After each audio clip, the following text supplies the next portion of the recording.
Get out! A police officer stood over a black man in a quiet cafe, his jaw clenched. Are you deaf? I said get out! You black people are just loitering around here, bothering everyone. The man set down his coffee cup, slowly, unfazed. I'm having breakfast with my mother, officer. I don't care if it's your mother or the president. The officer leaned closer, his voice lowered to a growl. You don't belong here. Go. Everyone in the cafe turned to look. A child clutched his mother's hand. No one dared breathe. The man looked up. Calm.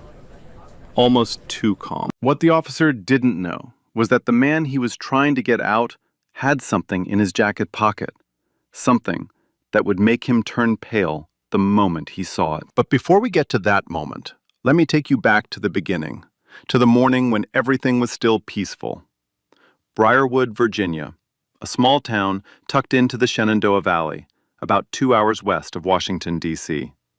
The kind of place that shows up on postcards, old oak trees lining Main Street, brick storefronts with hand-painted signs, a farmer's market setting up 2 blocks down, where someone was already arguing over the price of peaches. It was early October. The air had that first crisp bite of fall. Leaves were just starting to turn gold along the ridgeline. Church bells rang somewhere in the distance. If you didn't know any better, you'd think nothing bad could ever happen in a place like this. Caleb Preston pulled into town just after 8 in the morning. He was driving a rented gray sedan. Nothing flashy, nothing expensive. Just a regular car for a regular visit. He'd left D.C. the night before, drove through the dark, slept a few hours at his mother's house, and woke up before she did. Today was her 68th birthday. Caleb was 42. Tall, lean, with close-cropped hair and a neatly trimmed beard starting to show flecks of gray. He wore a charcoal Henley, clean dark jeans, and a simple silver watch. No suit, no tie, no badge. Nothing that said anything about who he was or what he did for a living. And that was on purpose. When Caleb was off duty, he was off duty. He wasn't Special Agent Preston.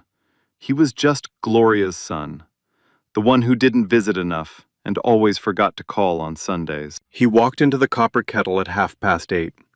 The cafe sat in the corner of Main and Birch, a cozy little spot with exposed brick walls, mismatched vintage chairs, and a chalkboard menu behind the counter. The smell hit you the second you opened the door. Dark roast coffee, warm butter, and something sweet baking in the back. Lemon scones. Gloria's favorite. Nina Castellano, the owner, was behind the counter wiping down the espresso machine. She was a woman in her mid-30s with flour on her apron and a pencil behind her ear. She looked up and smiled when Gloria walked in. "Gloria, happy birthday, sweetheart. Your usual table?" Gloria Preston moved slowly, but with dignity. 68 years old, retired school teacher, silver hair pulled back in a neat bun. She wore a lavender blouse she'd ironed that morning. She had the kind of face that made you trust her immediately. "Nina, this is my son, Caleb, the one I keep telling you about." Nina extended her hand. "The mysterious son from D.C. Finally. Your mama talks about you every single week." Caleb smiled. "She exaggerates." "I do not," Gloria said, swatting his arm. Nina seated them at a window table. Sunlight poured through the glass, catching the steam rising from their cups. Gloria ordered her lemon scone and chamomile tea. Caleb got black coffee. They sat across from each other, and for a few minutes, the world was exactly right. "You look tired," Gloria said, studying his face. "Drove in late." "You work too much." "You say that every time." "Because it's true every time." Caleb grinned. He looked around the cafe. It was mostly full now. Older couples, a few families, a young mother with a toddler in a high chair. Everyone was white.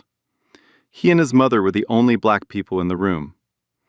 He noticed something else, too. Gloria had chosen the table by the window, but she kept glancing toward the back corner, the quieter spot, the less visible spot. You usually sit back there, don't you? He asked. Gloria sipped her tea. I like the quiet. He didn't push. But he understood. He'd always understood. Then the front door swung open, and the energy in the room shifted. A Brierwood police cruiser had pulled up right outside the window. 2 officers stepped out. The first was a stocky man with a buzz cut and a ruddy, sun-roughened face. Sergeant Dale Whitmore. He walked like the sidewalk owed him money. Behind him, younger and thinner, was Officer Todd Brannigan, adjusting his belt and keeping 2 steps back. Whitmore pushed through the cafe door. He didn't go to the counter. He didn't order anything. He stood just inside the entrance, scanned the room from left to right, and stopped. His eyes landed on Caleb. And they stayed there. Whitmore didn't hesitate. He walked straight past the counter, past the couple sharing a muffin, past the young mother wiping her toddler's chin. He crossed that cafe like a man on a mission. And his mission was the only black man in the room. He stopped right at the edge of Caleb's table, close enough that his belt buckle was at eye level. He didn't greet them, didn't nod, didn't glance at Gloria. He just stood there, looking down at Caleb the way you'd look at something rotting on the sidewalk. "Morning," Caleb said. Whitmore didn't return it. "You, stand up." Caleb tilted his head. "Excuse me? Did I stutter? Stand up. I need to see some ID." The cafe went silent. Not the lazy silence of a Saturday morning, the kind of silence that comes right before something breaks. A fork froze halfway to someone's mouth. The espresso machine hissed behind the counter like a long, low warning. Caleb kept his voice steady. "Can I ask what this is about?" "It's about me giving you an order and you following it." Whitmore shifted his weight forward. His hand drifted to his belt. Not to his weapon, but close enough to send a message. "We've had reports of a suspicious individual in this area. Matches your description. So I need to see ID, right now." Gloria set her teacup down. Her hand trembled. "Officer, this is my son. He's visiting me for my birth. Ma'am." Whitmore didn't look at her, not even a glance. "I wasn't talking to you." The words landed on the table like a slap. Gloria's mouth closed. Her eyes dropped to her lap. 68 years of moments just like this one passed across her face in a single breath. Then she folded her hands together and said nothing. Caleb saw it, every bit of it. The way his mother's shoulders drew inward, the way she made herself smaller, like she'd spent a lifetime practicing how to disappear in rooms where she wasn't wanted. His jaw tightened. But his voice didn't change. "My name is Caleb Preston. I'm visiting my mother for her birthday. We're having breakfast. That's all." Whitmore stared at him for a long moment. Then he sniffed, slow and deliberate. "Preston, that's your real name?" "Yes, sir." "Got ID to prove it?" "I do, but I'd like to know, am I being detained?" The air thickened.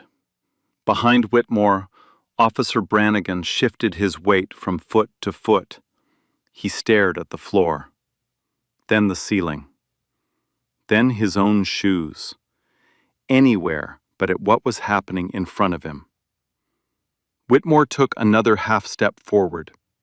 His shadow stretched across the table, across Gloria's lavender blouse, across the untouched lemon scones sitting between them. "Let me make this simple."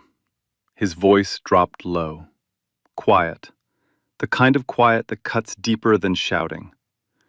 "You show me your ID like a good, cooperative citizen, or I put you in cuffs and we figure this out down at the station. Pick one." Caleb read Whitmore's face the way he'd been trained to read faces for 12 years. The locked jaw, the flared nostrils, the flat, hard stare that had nothing to do with law enforcement and everything to do with control.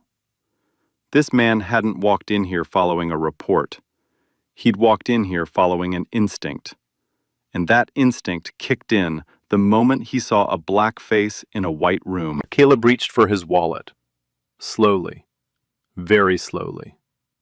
He knew the rules, the unwritten ones, the ones no police academy teaches, but every black man in America learns before he's old enough to drive. Keep your hands visible. Move like you're underwater. Don't give them a reason. He pulled out his Virginia driver's license, his personal one, not the FBI credential tucked in his jacket pocket. He placed it flat on the table and slid it forward with 2 fingers. Whitmore snatched it off the table, held it inches from his face, squinting at the print like he was trying to find something wrong with it. Arlington. He said the word like it left a bad taste. Long way from home. About 2 hours. What exactly brings you to Brierwood?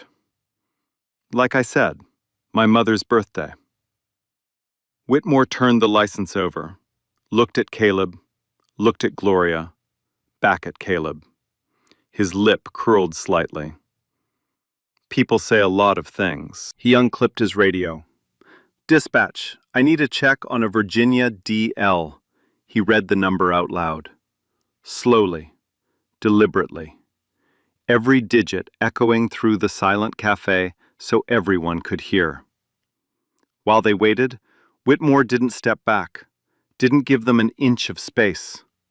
He stood over their table like a prison guard doing a count, letting the silence press down on them like a weight. Gloria stared into her tea. Her fingers were laced together so tight, her knuckles had turned white. Caleb wanted to reach across and hold her hand, tell her it was okay. But he knew that any sudden movement could be labeled aggressive, could become an excuse, could turn a bad morning into a headline.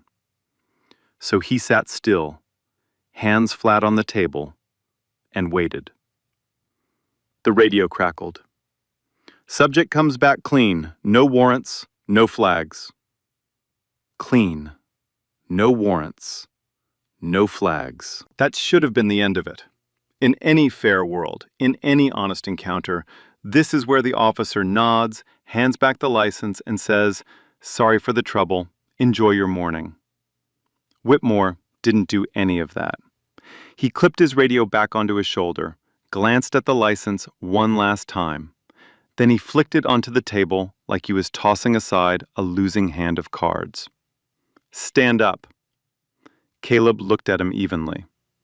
The check came back clean. I know what it said. Stand up. On what grounds? On the grounds that I'm the one wearing the badge. Caleb pushed his chair back and rose, slowly.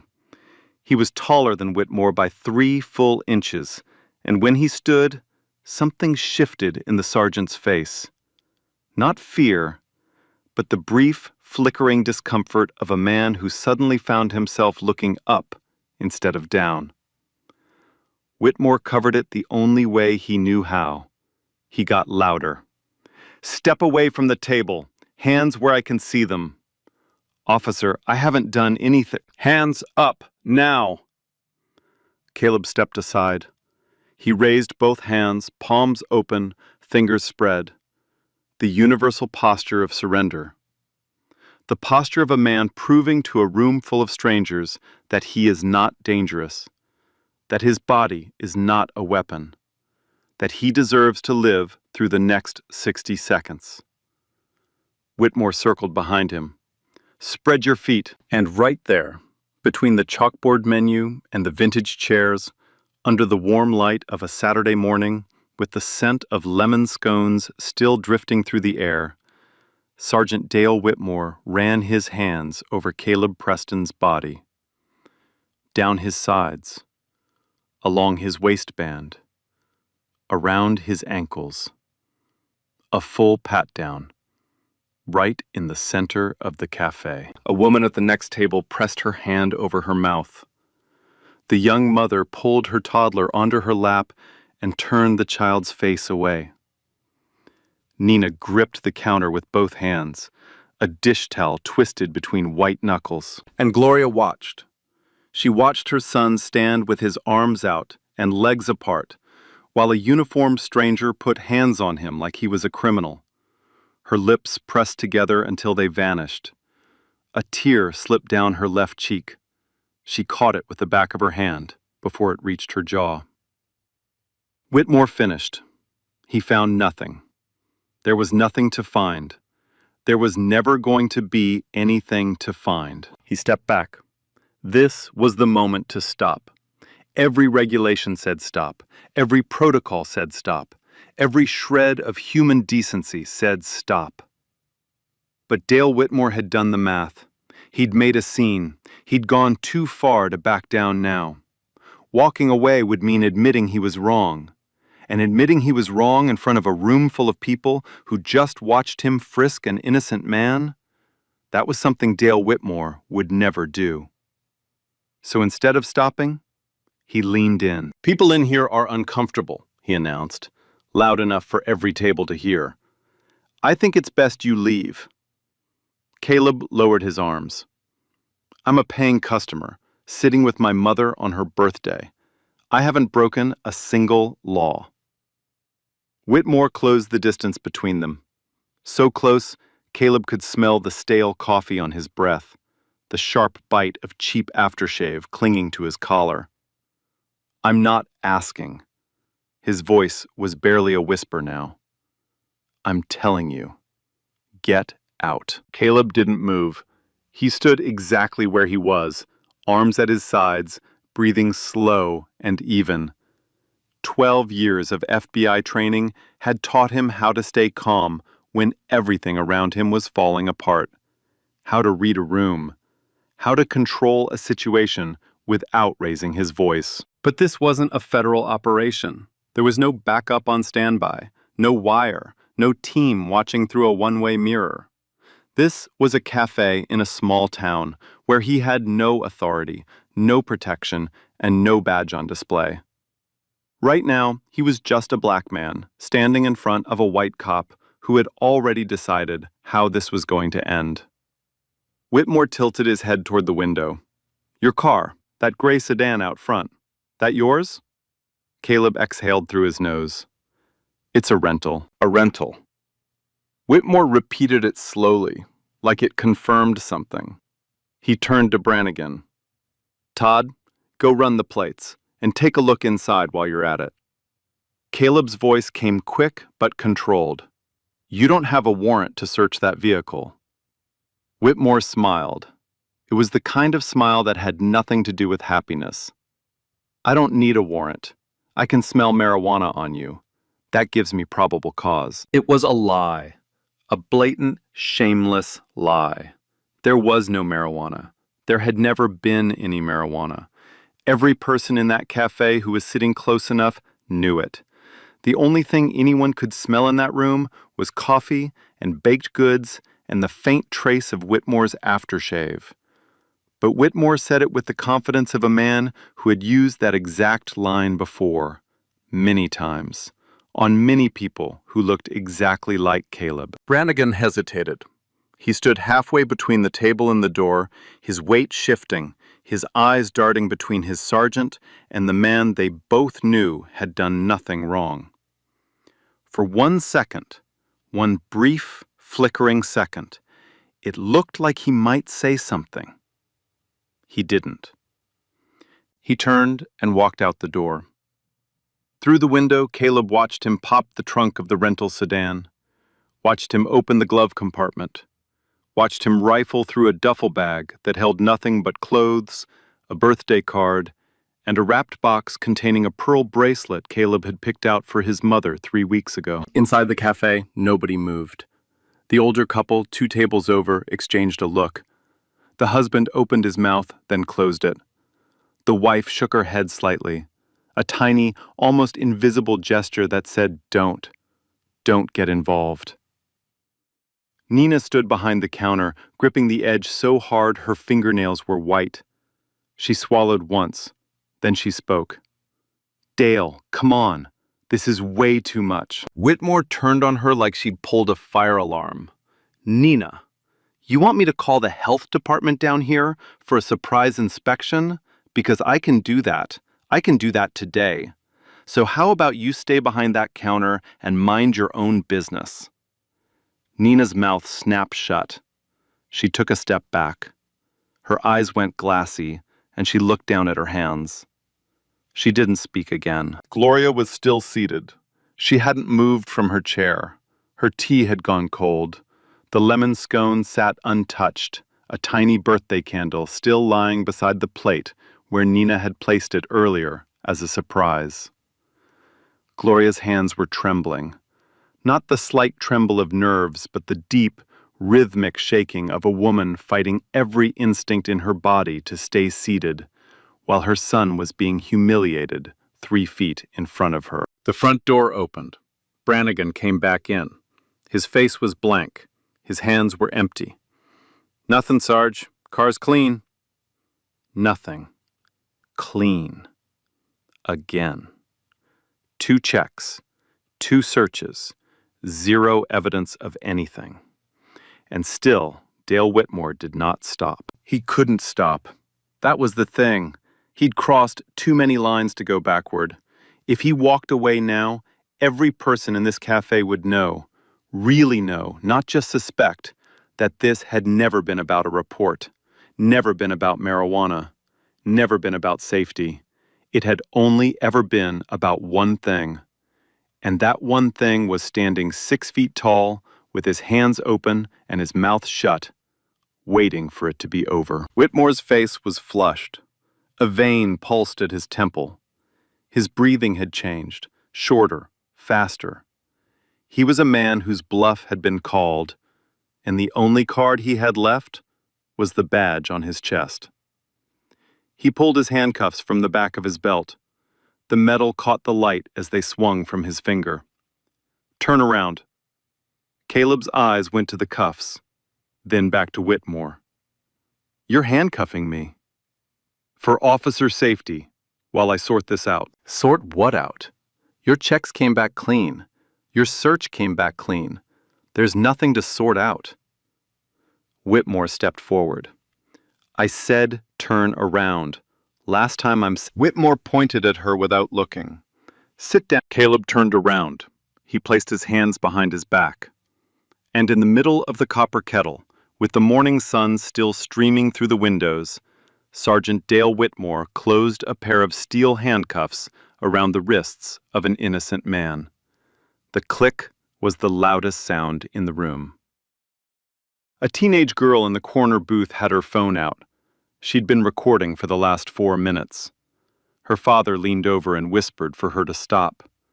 She shook her head and kept the camera steady. An older white man at the next table, silver hair, flannel shirt, reading glasses hanging around his neck, finally spoke up. "Sergeant, this doesn't seem right." Whitmore wheeled on him. "Sir, mind your business, unless you want to join him." The man went quiet. He looked down at his newspaper. His hands were shaking, but he didn't say another word. That was the room. That was the whole room. A dozen people who knew this was wrong, who could feel it in their chests, in their stomachs, in the sick twist of their conscience. And not one of them did a thing. Whitmore grabbed Caleb's arm above the elbow and started walking him toward the door, past every table, past every pair of eyes, past the woman covering her mouth, and the toddler who didn't understand, and the old man who tried and failed, and Nina, who stood behind her counter with tears running silently down her face. Each step was slow, deliberate, a parade of power through a room full of witnesses who would remember this morning for the rest of their lives. Gloria sat frozen in her chair, both hands pressed flat against the table. Her eyes followed her son as he was walked across the room like a prisoner. The birthday candle beside her plate had rolled off and fallen to the floor. Nobody picked it up. At the door, Whitmore paused. He adjusted his grip on Caleb's arm and leaned close to his ear. But he didn't whisper. He said it loud enough for the whole room to hear. You people always think you can just walk in anywhere you want, sit anywhere you want, like you own the place. He pushed the door open with his shoulder. This ain't DC, boy. The word landed like a grenade. Boy. Caleb stopped walking. He planted both feet on the threshold. His shoulders squared, his chin lifted. And for the first time since Whitmore had walked into that cafe, something changed in Caleb's eyes. The patience was still there. The control was still there. But underneath it, deep, quiet, and absolutely certain, was something else entirely. He turned his head just enough to look Whitmore in the face. Sergeant Whitmore. His voice was calm, soft, almost gentle. And it was the most dangerous sound in the room. Before you take me through that door, I need you to do something for me. Whitmore frowned. You're not in a position to... My left jacket pocket. Caleb's voice didn't waver. Reach into my left jacket pocket. Something in Caleb's voice made Whitmore's hand stop mid-air. It wasn't a request. It wasn't a plea. It was the quiet, steady command of a man who had spent over a decade telling dangerous people what to do and having them listen. Whitmore frowned. His fingers hovered near the door frame. The cafe behind them was dead silent. Not even the espresso machine dared to make a sound. My left jacket pocket, Caleb repeated. Same tone, same volume. Like he had all the time in the world. Whitmore's eyes narrowed. He glanced at Brannigan, who stood 3 steps back with his arms hanging limp at his sides. Brannigan offered nothing. No help, no guidance, just a blank, terrified stare. Whitmore reached into Caleb's left jacket pocket. His fingers found something. Leather, small, folded. He pulled it out. A credential case. Dark leather, worn smooth at the edges. Whitmore held it in his palm for a second, feeling its weight. Then he flipped it open. The gold caught the light first. A shield, polished and heavy, stamped with an eagle and a circle of stars. Below it, a laminated photo ID. Caleb's face, clean and sharp. And above the photo, 5 words in bold blue lettering against a pale background. Federal Bureau of Investigation. Below that, in smaller print, Special Agent Caleb Preston. Whitmore stared at it. The color left his face in stages. First his cheeks, which had been flushed red for the last 20 minutes. Then his neck, then his ears. It drained out of him like someone had pulled a plug, and what was left behind was a shade of gray-white that made him look like a man who had just opened a door and found the floor gone beneath him. His mouth opened. Nothing came out. The credential case trembled in his hand. His grip had gone soft. So soft, the case nearly slipped through his fingers and clattered to the floor. Behind him, Brannigan leaned forward just enough to see what Whitmore was holding. His reaction was immediate. He took 1 full step backward and hit the wall. His shoulders pressed flat against the brick. His face went the color of old paper. The cafe had shifted. You could feel it, like the air pressure had dropped 10 degrees in a single second. The silence was no longer the fearful silence of people watching an injustice unfold. It was the breathless, electric silence of people watching the world flip upside down. Caleb turned his body to face Whitmore fully. His hands were still cuffed behind his back. His voice never rose above the volume of a normal conversation. Every word was measured, precise, and delivered with the calm authority of a man who had testified in federal courtrooms, briefed intelligence directors, and stared down suspects far more dangerous than a small-town sergeant with a power complex. My name is Caleb Preston. I am a senior special agent with the Federal Bureau of Investigation, assigned to the Washington Field Office, Counterintelligence Division. I have served 12 years in federal law enforcement. He paused. Let those words fill the room. In the last 35 minutes, you have conducted an illegal stop without reasonable suspicion. You have performed an unlawful search of a federal agent's vehicle without a warrant or valid probable cause. You have fabricated the odor of marijuana to justify that search.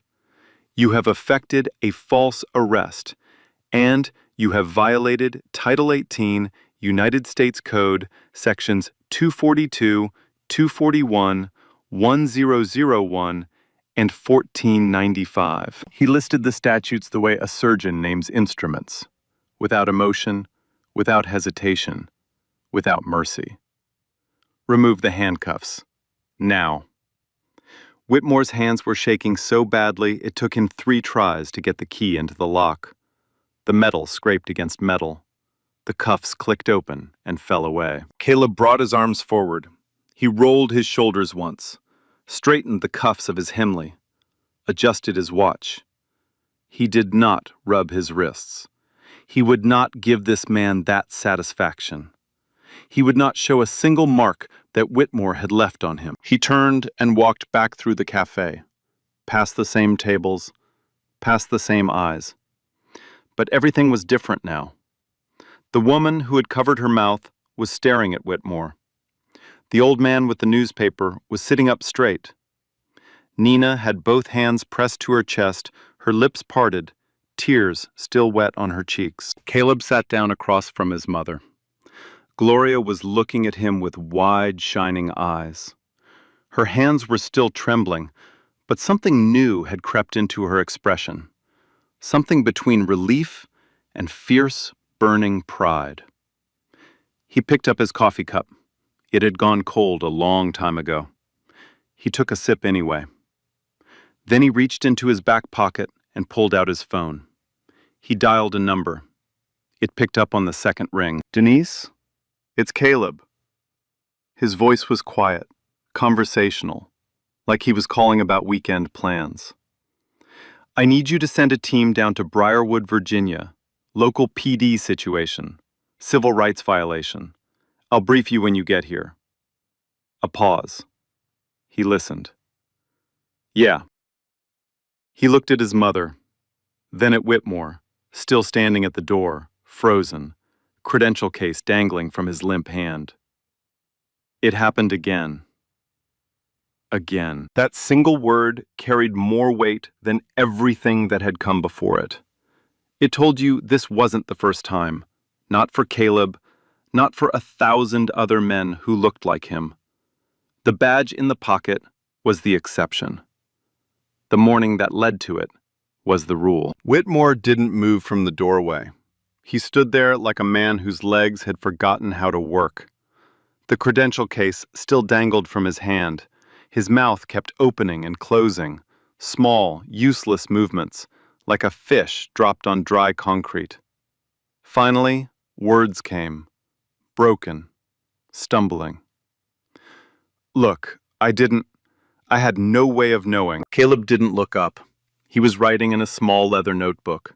Date, time, location, badge numbers, names of both officers, witnesses. He wrote the way he always wrote, clean, methodical, unhurried. The handwriting of a man who had built federal cases on details smaller than these. Whitmore tried again. "There was a report. I was just doing my—" "There was no report." Caleb's pen didn't stop. "You and I both know that." Whitmore's mouth closed. He looked at Brannigan for help. Brannigan was pressed against the far wall, arms crossed, staring at a spot on the floor. He had already made his calculation. Whatever ship Whitmore was on, Brannigan was stepping off. The cafe was still frozen. Nobody had left. But the energy had reversed completely. 5 minutes ago, these people were afraid to look up. Now, they couldn't look away. Every pair of eyes was locked on Whitmore, watching a man shrink in real time. Nina came out from behind the counter. She walked to Caleb and Gloria's table with careful steps. Her face was blotched red, her hands still shaking. "I'm so sorry. I should have done more. I should have..." Gloria reached out and took Nina's hand. "You didn't do this, sweetheart. Don't carry that." Nina pressed her other hand over her mouth. She squeezed Gloria's fingers and stepped back. Caleb looked at Whitmore one last time. "I advise you to stay exactly where you are, Sergeant. Do not leave this location. Do not contact your department. Do not make any phone calls. Everything from this point forward will be documented." Whitmore leaned against the door frame. His legs seemed to give slightly. The ruddy color that had burned in his face all morning was gone, replaced by something gray and hollow. He looked 10 years older than he had 30 minutes ago. 43 minutes later, 2 black Chevrolet Suburbans pulled up outside the Copper Kettle. They parked nose to tail, right behind Whitmore's cruiser. 4 people in dark suits stepped out. Leading them was a woman in her early 50s, tall, sharp-featured, close-cropped natural hair, and a look on her face that could cut steel. ASAC. Denise Harlow, Assistant Special Agent in Charge, FBI Richmond Field Office. She walked into the cafe and assessed the room in 3 seconds. The handcuffs on the table, the shaken witnesses, the sergeant against the wall, Caleb sitting calmly with his mother. She went to Whitmore first. "Sergeant Dale Whitmore?" "Yes, ma'am." "ASAC Denise Harlow, Federal Bureau of Investigation." She held up her credential case. Let him see it. Let him feel the weight. "You are the subject of an active federal civil rights investigation, effective immediately." She extended her hand, palm up. "Your service weapon, your badge, now." Whitmore's hand went to his holster, his fingers wrapped around the grip. Then, slowly, he pulled the weapon out, checked the safety, and handed it over. His badge followed. He unclipped it and placed it in Harlow's open palm, like he was handing over a piece of himself. Harlow passed both items to an agent behind her without looking. She turned to Brannigan. "Officer Brannigan, you will be interviewed as both a witness and a potential accessory. Do not leave. Do not communicate with Sergeant Whitmore." Brannigan nodded fast, mechanical. He looked like a man trying not to throw up. The teenage girl who had recorded everything walked over to Caleb's table. She turned her phone screen toward him. "I got everything," she said quietly. "From the beginning." Caleb watched 3 seconds of the footage, enough to see Whitmore's hand on his arm, enough to hear the word boy through the tiny speaker. He nodded. "Thank you. That took courage." Harlow took the girl's name and contact information. The video was logged, preserved, and tagged as primary evidence. Outside, a small crowd had gathered on the sidewalk. Neighbors, shop owners, people from the farmer's market 2 blocks down. They stood in clusters, voices low, pointing at the black SUVs and the cruiser sitting between them, like a toy between 2 wolves. Word was already spreading. In a town this small, it moved faster than any headline. By noon, every person in Brierwood would know what happened at the Copper Kettle. By evening, the whole country would. The FBI moved fast. Within 48 hours, the Richmond Field Office had opened a formal civil rights investigation under Title 18 U.S.C. Section 242, Deprivation of Rights under Color of Law. 2 agents were assigned full-time to the case. Their first stop was the Brierwood Police Department's Internal Affairs Office. They requested Sergeant Dale Whitmore's complete personnel file. What they found inside should have been a surprise. It wasn't. 6 prior complaints of racial profiling, 2 allegations of excessive force, 1 formal grievance filed by a local pastor after Whitmore stopped his 17-year-old son 3 times in 2 weeks for driving suspiciously in his own neighborhood. Every single complaint had been investigated internally. Every single one had been dismissed. The language in the closure memos was almost identical each time. Insufficient evidence to substantiate, stamped and signed by the same person. Deputy Chief Warren Schofield. When agents sat Schofield down for an interview, he came in wearing his dress uniform and a confident smile. He told them Whitmore was a solid officer with a clean record. He said the complaints were exaggerated. Said the community had a complicated relationship with law enforcement. Said these things happen. Then the agents placed Whitmore's personnel file on the table between them. All 6 complaints, all 2 use of force reports, all the closure memos, with Schofield's signature at the bottom. The smile disappeared. When they informed him that knowingly concealing a pattern of civil rights violations and obstructing a federal investigation carried its own set of charges, Schofield's confident posture collapsed like a building with its foundation pulled out. He asked for a lawyer before the next question was finished. Meanwhile, the video had found its way into the world. The teenage girl, her name was kept out of the press at her family's request, uploaded the footage to social media 2 days after the incident. She posted it without commentary, no caption, no hashtag, just 6 minutes and 43 seconds of unedited video shot from a corner booth in a small-town cafe. It hit 10 million views in the first 18 hours. By the end of the week, it had crossed 50 million. Every major news outlet in the country picked it up. The headline wrote itself, and every version was essentially the same. Officer handcuffs FBI agent in Café. Didn't know who he was. The footage was devastating. It captured everything.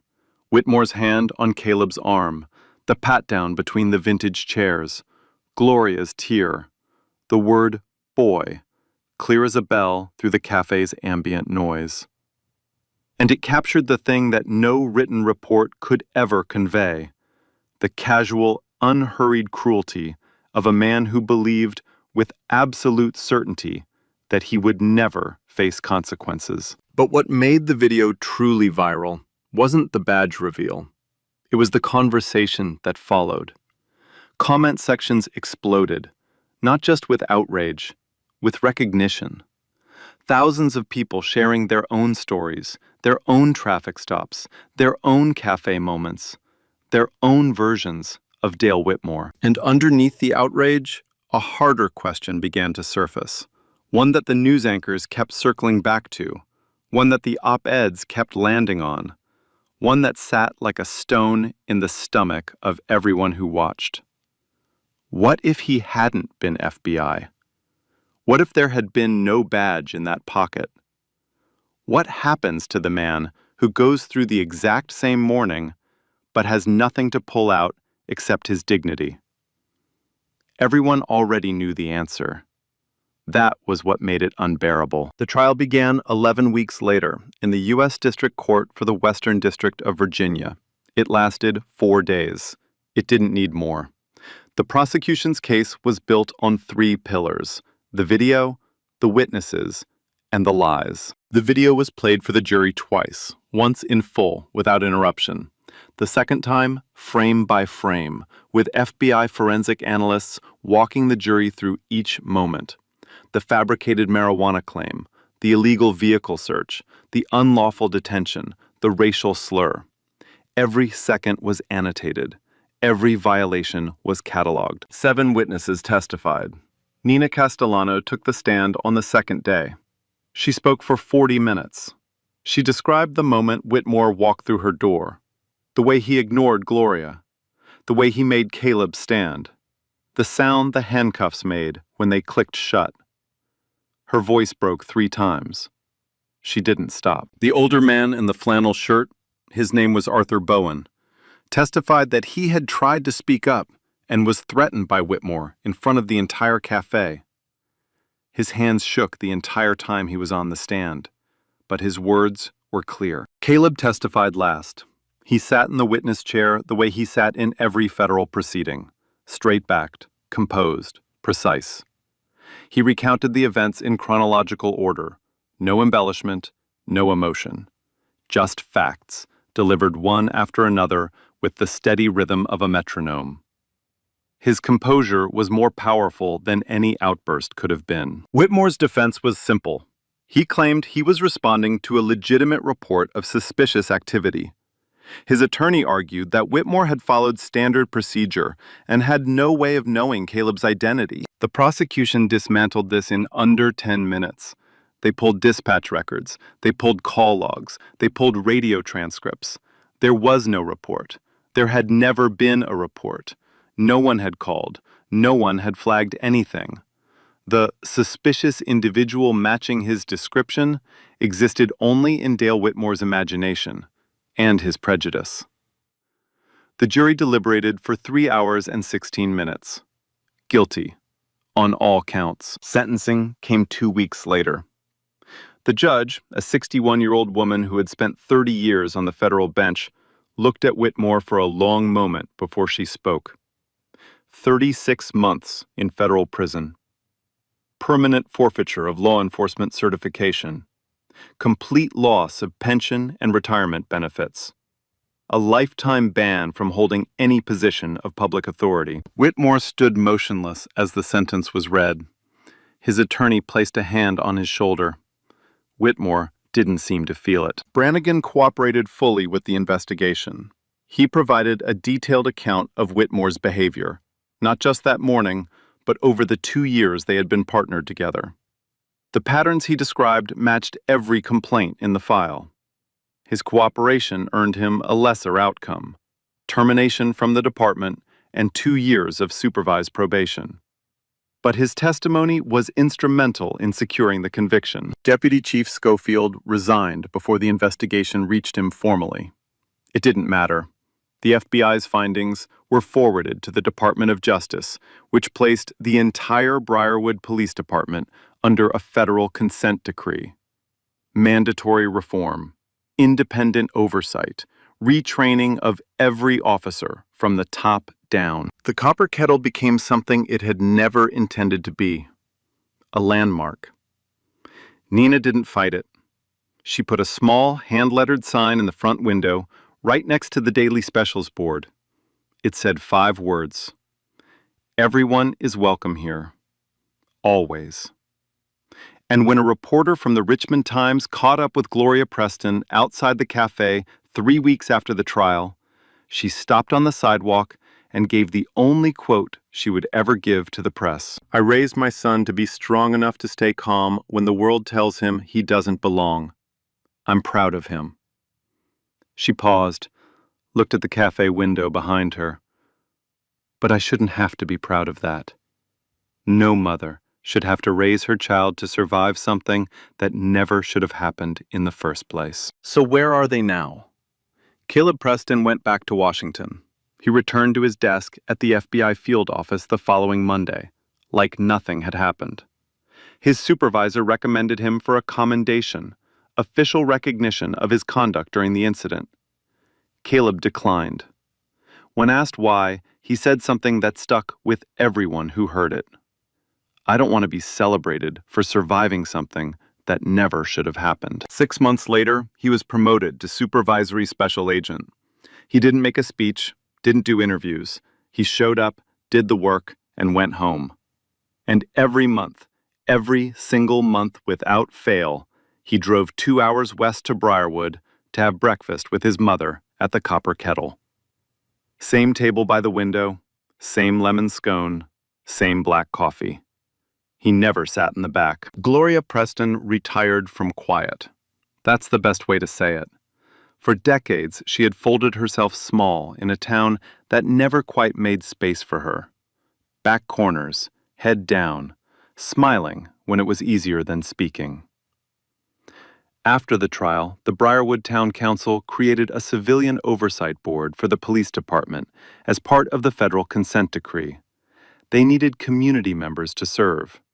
Gloria's name was the first one submitted. She accepted without a second thought. These days, she sits at the front table at the Copper Kettle, right by the window, where everyone can see her. And she doesn't move for anyone. Dale Whitmore is serving his 36-month sentence at a federal correctional facility in Petersburg, Virginia. He filed one appeal. It was denied. His wife filed for divorce 3 months after the conviction. His pension, 22 years of service, is gone. When he gets out, he will never wear a badge again, never carry a service weapon, never hold any position of public trust. He will, however, have to live in a world where 6 minutes and 43 seconds of video will follow him for the rest of his life. Every job application, every Google search of his name, every room he walks into where someone pulls out a phone and whispers, "Wait, isn't that the guy from the Café video?" That's his sentence beyond the sentence. And it doesn't have an end date. Todd Brannigan left law enforcement entirely. He moved out of Brierwood, enrolled in a social work program at Virginia Commonwealth University, and hasn't spoken publicly about the incident, except once, in a short interview with a local paper. He said 7 words that carried more weight than most people manage in a lifetime. "I could have stopped it. I didn't." He paused, then added, "I have to live with that. And I should." Nina Castellano installed a security camera inside the copper kettle the week after the incident. She testified before a state legislative committee in Richmond about the need for bystander intervention training, teaching everyday people how to step in safely when they witness something wrong. Her testimony helped push forward a bill that is still working its way through the Virginia General Assembly. She still puts out a lemon scone for Gloria every Saturday morning. On the House. No exceptions. And the teenage girl who filmed it all?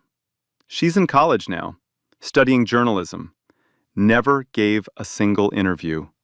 Never posted a follow-up. Never tried to make $1 off the video. When a classmate asked why she kept recording after her father told her to stop, she shrugged. Because somebody had to. That's the uncomfortable truth at the center of this story. Justice shouldn't depend on status. It shouldn't matter whether the man in the cafe is a federal agent or a school teacher, a CEO or a mechanic. The Constitution doesn't have a VIP section. Dignity isn't something you earn by flashing a badge. And rights don't come with a membership card. The real measure of a just society was never about how it treats the powerful. It's about how it treats the person with no title to invoke, no credential to reveal, no viral video to save them. Just a name and a right to exist in a room without being told they don't belong. So here's my question, and I don't want you to scroll past it. I want you to sit with it. If Caleb hadn't been FBI, if he'd just been a man having coffee with his mom on her birthday, would anyone have ever known his name? Drop your answer in the comments. I read every single one. And if this story made you feel something, angry, sad, hopeful, or all 3 at once, share it with someone who needs to hear it. Hit that subscribe button so you don't miss the next one, because stories like this only matter if people hear them. Do you know when the story touched me? People don't respect you for who you are. They respect the title, the badge, or the season. Whitmore looked at the celeb and saw a black man in the cafe. Nobody was respecting. But the second he saw those 3 letters, FBI, suddenly it's so. Suddenly he's shaking. Same man, same face, nothing changed except a piece of metal in a leather case. And that's the problem. We don't see people, we see status, we see power, and if you don't have it, you are invisible. But here's what I need you to understand. Your worth is not your job title, it's not your bank account, it's not 3 letters on the badge. You are worthy of respect just because you exist. Period. And anyone who only judged you right after they find what you are, they never respected you. They respected your position. There's the difference, a big one. And the other lesson, being quiet, not being safe. Brandigan stood right there.